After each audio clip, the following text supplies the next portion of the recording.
Today's episode is all different buyer profiles and things that make it easy to purchase, things that make it challenging to purchase, and then three different buyer profiles that we want to talk to about. So without further ado, talk to me about what makes it easy to buy in Manhattan. Well, the number one thing to realize, the only reason why we're talking about this is because we live in the world of cooperatives. And cooperatives impose these financial restrictions above and beyond what a bank's going to require. They use basically the same two rules of thumb. One is your debt to income ratio, and two is your post-purchase liquidity. So how much money you readily have access to, penalty-free, after you close. So debt to income ratio refers to your adjusted gross income, your total income, the percentage that covers your outgoing fixed housing expenses or fixed expenses. So it includes things such as student loans, car loans, other mortgages, and then the proposed expenses on the property that you're looking at. An example, a bank may say your debt to income ratio can be 40%. The rule of thumb for a co-op is going to be somewhere in the 25 to 30% range. So that they're just more stringent. So that requires us, and one of our biggest jobs of a real estate agent here in the city is to make sure that we're showing people properties that they can afford. More pertinent, what we're going to talk about today is us being a form of insurance for our clients, because we've been through the process so many times. We know how to avoid the pitfalls. And we also know how to present things to boards so that they're easily understood, and we know how to get the answers to them before they even ask the questions. Okay, so if I were to ask you, what are the things that make it easy for a buyer to buy? Number one, where they get their income from. So if they're a normal W-2 employee, mostly salaried position, that's the easiest from an income perspective. One of the pieces of the puzzle for the board application puzzle that we have to put together is an employment reference letter. It's very simple. If they work at such and such a thing, a doctor or a lawyer, and they're non-equity partner, and their salary is $500,000 a year. Here's their pay stubs. They get a pay stub. It's very simple, very straightforward. So that's one piece on the debt to income. So John, if I kick it back to you, what takes it to the next level of difficulty when it comes to somebody's income? Income that is not going to be steady. It's going to fluctuate. And so they might have made a couple of $100,000 this year, but 2 years ago, they only made $30,000. Yeah. Things that can make it a challenge. Now, fluctuating income, we can get over that hump. And a lot of times, people, investment bankers, for instance, they have very fluctuating income. Usually it's high every year, but many times it can go from 6 figures to 7 figures in 1 year to the next. And it just depends on, their compensation structure. Lots of times if they're investment bankers from the perspective of buying and selling businesses, for instance, they may have a very large deal that closes, and they get the cash out equity of that particular business that they sold off. So, or big real estate holding, or whatever that is. Or funds. So they'll look through what a board will look at is they'll look at a history of income. And then if there's a giant fluctuations, they will take, for instance, an average of the last 3 years. Now, if it goes 50,000, 2 million, 12,000, well then, we'll probably go back. What I would suggest, and that's sort of a scenario to a buyer, is we go back 5 years or 7 years, and we show that, maybe it was bad income, bad adjusted gross income 2 out of the last 3 years, but maybe the previous 4 and 5 were much better. So I think also, just to interject, that if we do see that kind of fluctuation in income, what is the thing that we're going to totally look at to help us justify the buyer being qualified to buy the apartment?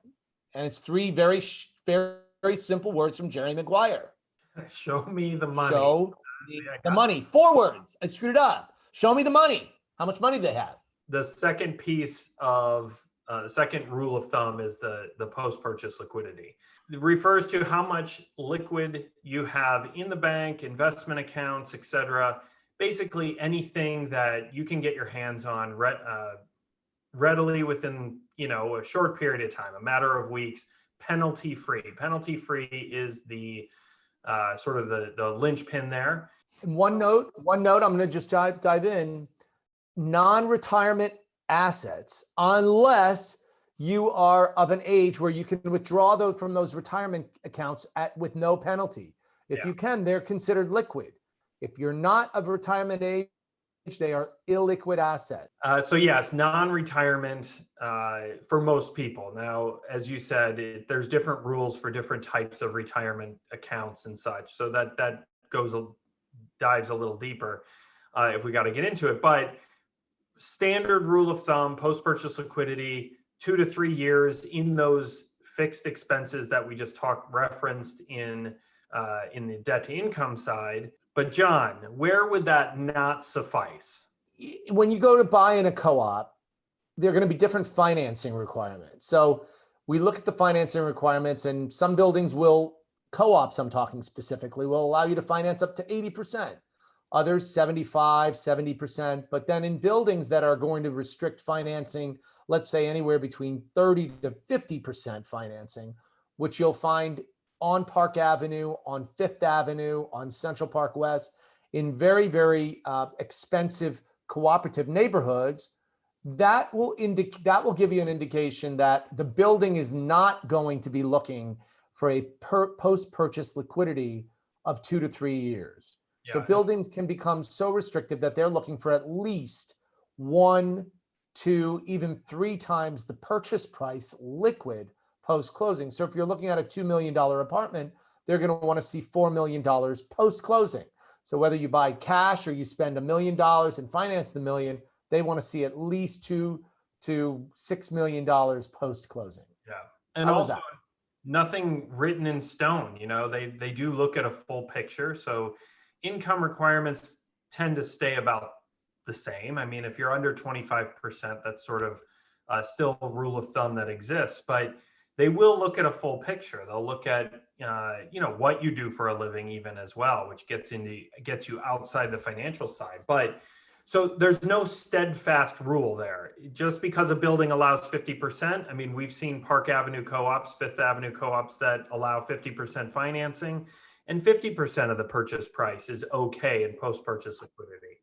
The majority of these co-ops are 75 or 80% financing co-ops, 2 to 3 years in those fixed expenses. So if you're spending $5,000 a month, that's $60,000 a year, that's $120,000 would be 2 years of those expenses, if those are your only expenses. But if you have auto loans or other mortgages and real estate taxes and such on another property, you add that all together. But they leave out things like even kids' schooling, as expensive as it is here. If you have 1 or 2 or any kids in private school, and it could be $35,000, $40,000 a year, they don't even look at that because that's more of an elective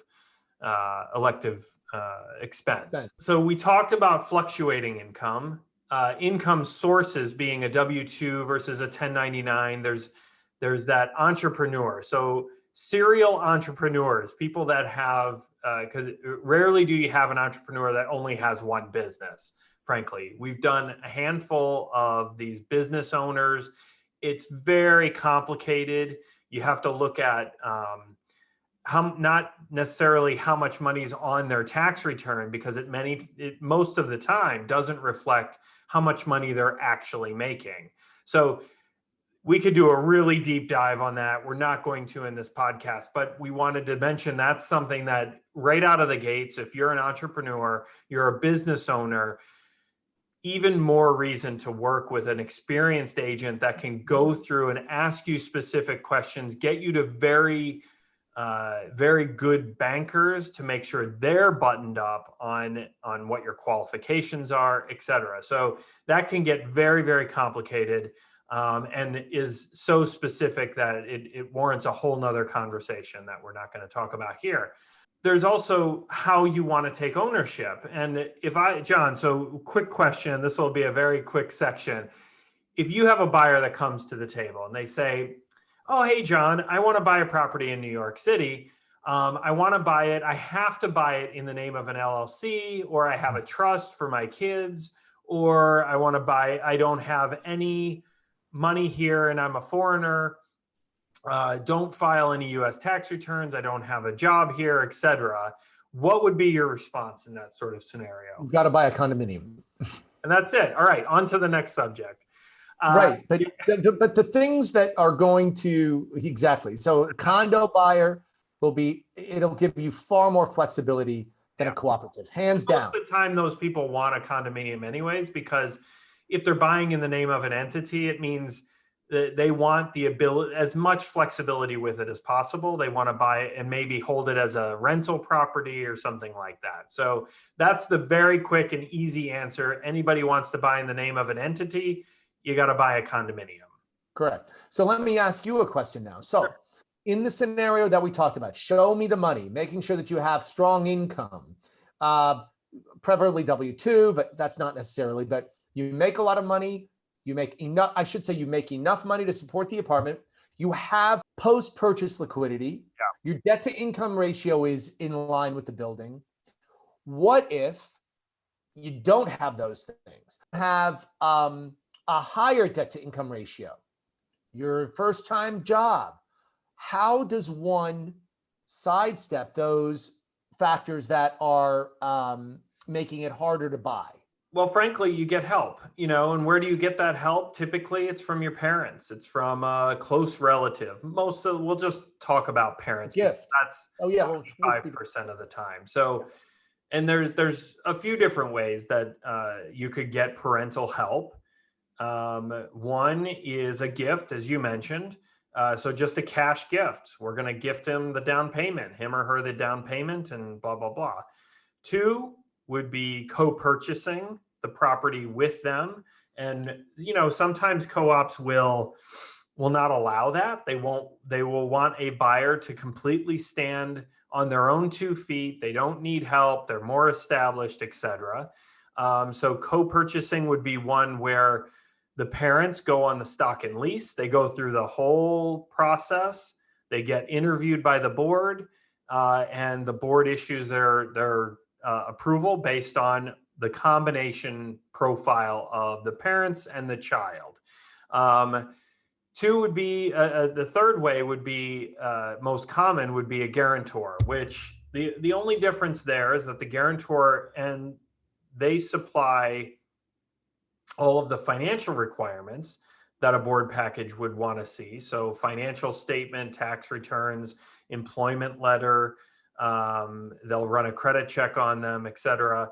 But anything having to do with financials, what you don't have to supply are reference letters and such, and all of the forms that you need to sign off on. Because basically what a guarantor is doing is they're saying, okay, I'm going to be financially responsible for this, but I don't have any rights to the apartment. So you have none of the rights, but all the responsibilities. Whereas a co-applicant has all the same rights as the child. We'll call him child, but usually it's somebody that's maybe not even so young, because you have plenty of people here that work and still need assistance, especially on the liquidity side, well into their 30s or longer. So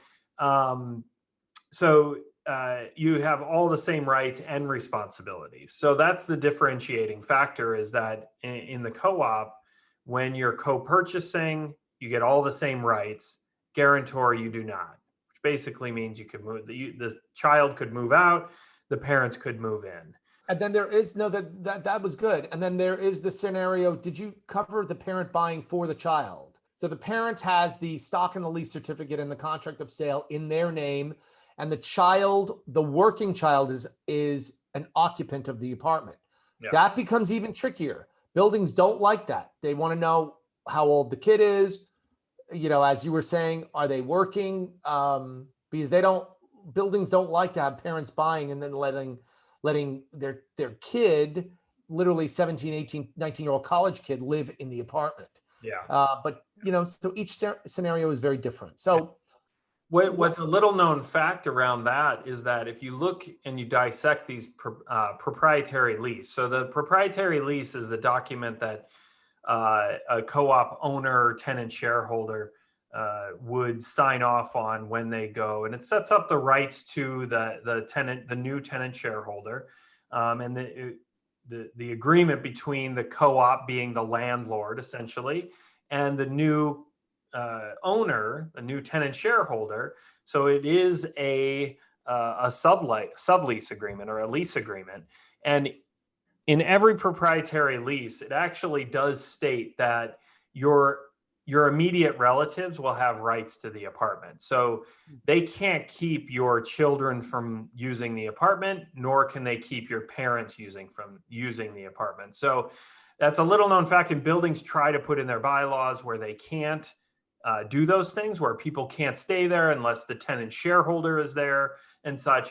But legally, from my understanding, and I've talked to a couple of attorneys about this because I had an instance where it was a little tricky, and they said, I actually found out that most proprietary leases allow for your immediate relatives to use the space. At the end of the day, if you move in, or your kid moves in, a grown, child moves in, or your parents use the apartment or whatever, and they don't cause any problems, most buildings, they would never make an issue of it. Correct. But before you're an owner of the building, that's where they're going to they catch wind of it. They could easily decline the package, Yeah. and not want It's that certainly kind of not scenario. something you don't want to go into this trying to deceive the board with what the real intent is of the usage of the apartment. Like, I certainly don't want any clients that are looking to actively deceive the board, because that is building a transaction on a house of cards.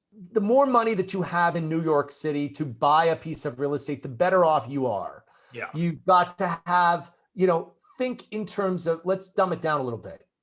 Excellent credit, no debt, ideally. Be able to easily afford whatever size apartment you're going to buy, a $350,000 apartment or a $3 million apartment. Steady income, enough income to support the apartment. And a lot of people, and then if there are scenarios where you have that kind of a profile, you have a good agent who helps you to navigate the market, you're going to be successful in finding a piece of real estate. Our first discussion with any buyer, we have very different styles, but that's one of the number one things to discuss with a new buyer is, which product do you want to buy? There's co-ops or condominiums. Of course, there's townhouses as well, but a townhouse buyer is usually, I want a townhouse. So co-op versus condo, and those two differences that we've talked about a few times in different podcasts of usage and transfer of ownership. One of those is, do you want to purchase it in the name of an entity rather than your personal names? So very quickly, people come to the conclusion of, it's got to be this, got to be that, or either one. We see that as well, of course, the primary users that don't really care. So listen, there's so many different financial profiles out there. It's really hard to put into a podcast like, this is what it is. Everybody's different, but the number one thing to take away is, like you said, it requires a lot more money than what a bank tells you need to have in order to buy a piece of real estate. In most cases, sure, city, because the majority of our inventory are still these things we call cooperatives, which just, they complicate things. And that's number one, is when you go to try to purchase it, they want to see the money, and it's not something that you can skirt around. It's not something you can deceive, because they will do their due diligence. And if they feel any sort of misrepresentation or anything, that's the number one way to be rejected by a board. Definitely. And where the seller gets security that you're not going to do that is they're holding 10% of your money in escrow. So, and what we get with offers is that 10% with a financial statement. And if that differs widely from what you supply to the board, you're asking to lose that money. So it's not to be taken lightly. We're talking about a lot of money in most cases, in any case, really. So challenge would be not having enough money, credit problems. You're a pied-à-terre buyer. We didn't even talk about that versus a primary user, having it be your home, a primary home. And then, scenarios, depending on the scenario though, and we have years of track record of helping buyers in all different kinds of scenarios. Yeah. So we're not just simply saying, you have to fit into one particular category to buy a piece of Manhattan real estate. Yeah, and a lot of the times the issues or the challenges are with the first-time buyers, and we've both worked with a tremendous amount of first-time buyers and trying to figure out, okay, how do we get it to a place where we know a co-op's going to be more than likely approving of that candidate? Correct. Because the last thing anybody wants to go through, the broker, the attorneys, certainly the buyer or the seller, is the board rejection. It is just such a waste of time. That is such a deflator. Yeah. Ego, emotional deflator. It's a real bad scenario. I get so much out of it listening to you. You can say the same thing to me, but don't worry about it. So, but I really enjoy listening to you. I would use you as a real estate agent. Well, the feeling is mutual, John. As always, everybody stay safe, stay healthy, and remain in gratitude. And we will see you next week. See you later. Ho. Thanks for watching or listening to the John and Jonathan Sell NYC podcast. If you want to find us online or sign up to get our monthly and quarterly market stats, come on over to our website, johnandjonathансellnyc.com, or you can find us on Instagram, Facebook, YouTube, and everywhere else with the handle @JohnandJonathanSellNYC. And if you want to grab the show notes, just go to johnandjonathансellnyc.com/podcast. If this show was entertaining, helpful, or informative, consider telling friends and family or leaving us a review on Apple Podcasts. Those are some of the best ways of supporting our efforts, and we would greatly appreciate it. Thanks again for tuning in. We can't wait to share what's coming up next. Be sure to subscribe to the podcast to make sure you don't miss our next episode, and we'll see you next time.